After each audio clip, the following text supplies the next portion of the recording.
I'm a baddie, baddie, baddie, pretty little risky baddie. 뭐든 제대로 되라지. Catch me if you can. Baddie, baddie, baddie. 나는 없어 거기 이미 어차피 못하질 테니. Catch me if you can. So hi guys, this is G Lumamba. So for today is maligo migsama together with my yaya. So guys, mani akong yaya 1, yaya 2, and yaya 3. Syempre, asa madam, need yun na to i-treat og laag atong mga yaya, especially kani siya, kay wapo yun siya katay samaw. So since lima raman mi kabuok, akong gigamit sa akong mga sakyanan is ang Vios na red. And mao na among driver, akong pinakagwapo na uyab. Chares. So mao to nang larga na mi, kauban ako mga yaya, clap kay sila. And gayaw ko diri nga part kay napadyo ko isa kayaya nga wala ka uban. Kay naa daw siya duty, itago lang to sa pangalan na Ivan. So sa pila ka oras na mo nga biyahe, tikig na lang nga wing o galis nga ilong ang nagpabilin. Char lang guys, actually gwapa jud ni siya in person, promise. Of course, nangagi mi sa Coastal Road kay request ako mga yaya kay wa pa jud sila ka-try makakitaon sa itsura sa Coastal Road. Syempre, as a madam, kailangan jud ako i-grant ilang wishes. After that is niadto sa ko sa video para magkuha kwarta na 5 million pesos. Yes, dili lang kay nato dako ng pag-withdraw kay ginagmay ra man ni nga laak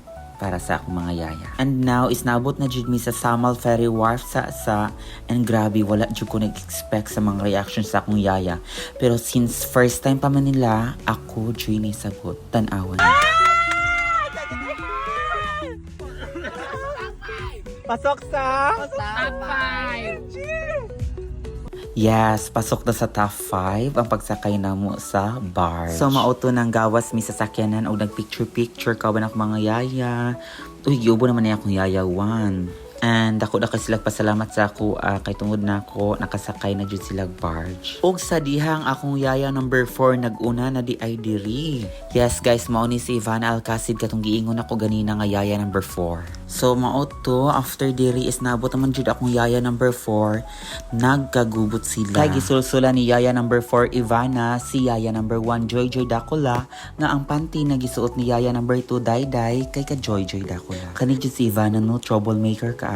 Og sa dihang si yaya number 3 MC Ortiz radi ay ang gasuo. So after nilang sa paglalisanay, naabot ramig kalit diri sa Canibad Adventures Beach Resort. Yes, you're right. Kana ra jud na ikaya og naikabuga ang makaadto diri nga resort. Since ikaw kabalo man jud ko nga di ka katungtong diri nga resort, pagtan-aw na lang diha. And guys, bago di ka makaadto sa dagat is naa pa day 300 steps na imong agian. Syempre ako as a madam, di jud ko pwede mo backline, mao nang ga zipline jud ko. So mao to gisugat na nako si yaya number 1 kay makita man dyan nato siyang now nga murag hago na jud kaayo. And si yaya number 2 and 3 gifeel na jud lang moment sa dagat. Shout out ka ate naka white mo ni caretaker sa Canibad. So mao to nagpahulay mi kadali and nagchika-chika mi sa caretaker sa Canibad kay na ako'y planong paliton sa iyang amo ang beach resort. Kay grabe ka nice ang resort, 9/10, promise. So sa pagwalay dugay-dugay ako na jud gipaligo akong upat kay yaya kay syempre panagsaonon jud silang kinabuhi ang maka-experience nga maligo sa white sand. Ingon pa ni yaya number 1 and 3 mura dog swimming pool ang dagat kay tinaw da kaayo.